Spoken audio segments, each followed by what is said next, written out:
Breaking news చూస్తున్నాం. నెల్లూరు జిల్లాలో భారీ కుంభకోణం బయటపడింది.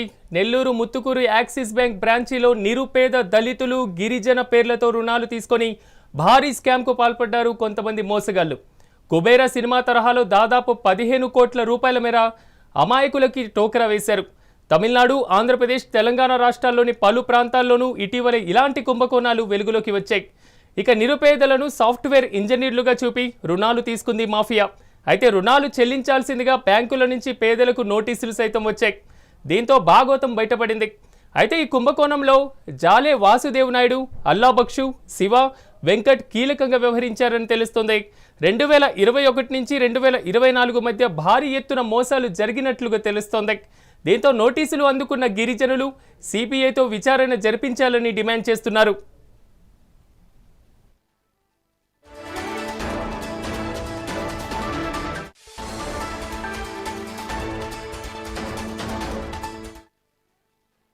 ఇక నెల్లూరులో జరిగినటువంటి ఘరానా మోసానికి సంబంధించినటువంటి మరింత సమాచారాన్ని మా ప్రతినిధి శ్రీనివాసరెడ్డి అందిస్తారు. శ్రీనివాసరెడ్డి, చెప్పండి. భారీ కుంభకోణం, చాలా వరకు కుబేర సినిమాని తలపిస్తున్నటువంటి సిచ్యువేషన్ కూడా కనిపిస్తుంది.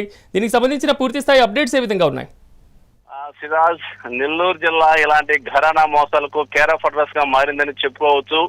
ఇటీవలే నెల్లూరు జిల్లాలోని కావలి నియోజకవర్గంలో షేర్ మార్కెట్ లో డబ్బులు పెడితే అతి తక్కువ కాలంలో 2 3 ఇస్తామని చెప్పి దాదాపు 70 కోట్ల పైగా వసూలు చేశారు కేటుగాళ్లు. ఈ విషయం మరొక ముందే మరో కుంభకోణం బయటపడింది. ఈసారి పాపం అమాయకులైన గిరిజనులు, అంటే సరిగా చదువుకోని వాళ్ళు గిరిజనులను టార్గెట్ గా చేసుకున్నారు ఈ కేటుగాళ్లు. ఇందులో ముఖ్యంగా ఇటు వాసుదేవ నాయుడు, అల్లాబక్షు, వెంకట్, శివ, సుధాకర్ అనే 5 మంది ఒక ప్రధానమైన పార్టీకి చెందిన వ్యక్తులు. వీళ్ళు ఇక తమకు హద్దు ఆపులు దనుకొని బరి తెగించారు. పాపం ఏకంగా గిరిజనులను టార్గెట్ గా చేసుకుని వాళ్ళ దగ్గరికి వెళ్ళి మీకు లోన్లు ఇప్పిస్తాము అతి తక్కువ ఇంట్రెస్ట్ కి, అంటే 20 పైసలు 30 పైసలు చాలా చీప్ గా మీకు లోన్లు ఇప్పిస్తామని ఆశ చూపి వాళ్ళ దగ్గర ఆధార్ కార్డు కావచ్చు, రేషన్ కార్డు కావచ్చు, ఫోటోస్, కొద్దిమంది దగ్గర పాన్ కార్డు, ఇంకా ఇలా కొన్ని తీసుకొని ఇక్కడ నెల్లూరులోని టౌన్ లో ఉండే యాక్సిస్ బ్యాంకు, అదే విధంగా టౌన్ కి ఒక 20 కిలోమీటర్ దూరంలో ఉండే ముత్తుకూరులోని మరో యాక్సిస్ బ్యాంక్ దగ్గరికి వెళ్ళి,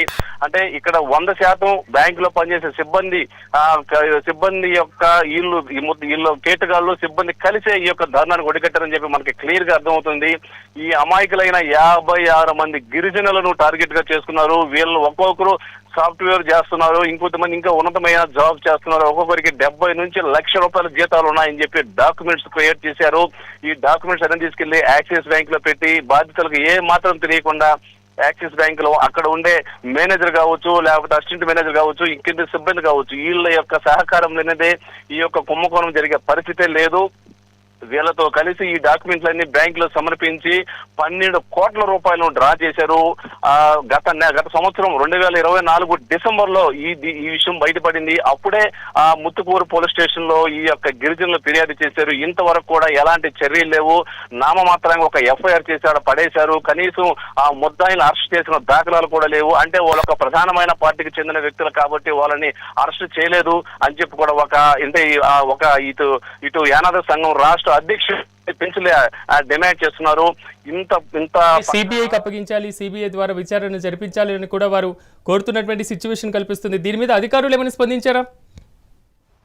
దీనిపైన ఇప్పుడిప్పుడే అధికారులు స్పందిస్తున్నారు. ఈ రోజు ఈ విషయం ఇటు బాధ్యతలంతా తీవ్ర స్థాయిలో ఇటు మీడియా సమావేశం ఏర్పాటు చేసి ఘాటుగా వ్యాఖ్యానించడంతో తాము లోన్లు తీసుకోలేదని, కట్టమని ప్రెజర్ చేస్తే ఆత్మహత్య చేసుకుంటామని చెప్పి గిరిజనులంతా ఆవేదన వ్యక్తం చేస్తున్నారు. దీంతో వెంటనే స్పందించిన అధికారులు తీవ్ర స్థాయిలో విచారణ మొదలుపెట్టారు. 2-3 రోజుల్లో ఖచ్చితంగా ఏదో ఒక విధంగా ఇందులో ముద్దాయిలు ఎవరనేది క్లియర్ గా ఇన్వెస్టిగేషన్ చేసి చర్యలు తీసుకుంటామని చెప్తున్నారు.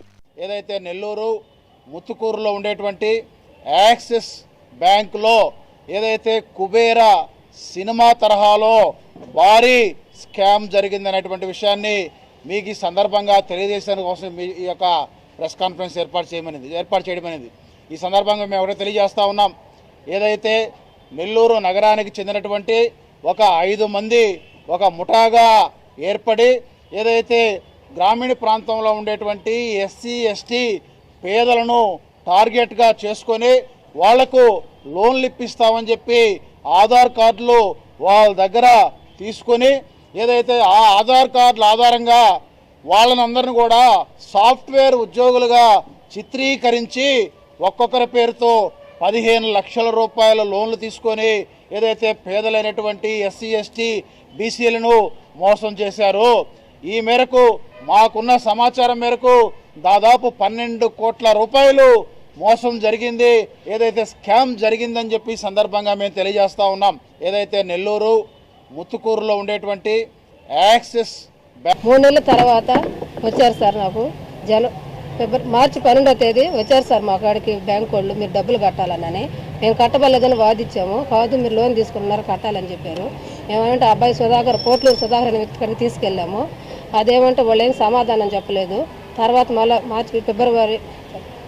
ఏప్రిల్లో మళ్ళీ 14వ తేదీ వచ్చారు సార్. వచ్చిన తర్వాత ఆ రోజు కూడా తీసుకెళ్ళాను సార్. అక్కడికి వెళ్ళిపోతే అబ్బాయి ఏం సమాధానం చెప్పలేదు. తర్వాత ఆ లాయర్ నోటీస్ పంపించారు సార్. మాకు వీళ్ళతో కూడా 6 సార్, 3కి ఇచ్చారు, 3కి ఇవ్వలేదు సార్ లోన్లు. ఆ 3లో కత్తి లింగయ్య, తలపల్లి వేణు, చలంచల లక్ష్మీనారాయణ. ఈ నా దగ్గర కూర్చి వాజు నాయుడు, అల్లాబక్షు, వెంకట, శివ మీకు లోన్ ఇస్తామని చెప్పి మా ఆధార్ కార్డు, సిమ్ కార్డు, కొత్త సిమ్ కార్డు, ఈ పాన్ కార్డు తీసుకొని మీకు లోన్లు ఇస్తామని తీసుకెళ్ళారు సార్. వాళ్ళు తీసుకెళ్ళి మాకు లోన్ ఇస్తామని చెప్పి వెళ్ళిపోయారు. కొన్ని రోజుల తర్వాత మాకు లెటర్ వచ్చిన దాకా లోన్ తీసుకున్నాక తెలియదు. 10 నెలల తర్వాత లోన్ బ్యాంక్ వాళ్ళు ఇచ్చి నోటీస్ పంపించి కట్టాలన్నారు. ఎవరు కట్టాలంటే ఈ బ్యాంక్ వాళ్ళు అంటే మీరు తీసుకున్నారు లోన్ అని చెప్తారు. అసలు బ్యాంకే మాకు తెలియదు, అసలు బ్యాంకే అసలు మేము లేదు. ఆ బ్యాంక్ ఏమన్నా సార్ తెలుసు సార్ మాకు. ప్రభుత్వ లోన్ ఉంది మీరు కట్టాల్సిన అంటే సార్ ఈ విధంగా మేము మోసపోయామంటే వాళ్ళ మీద కేసు పెట్టండి.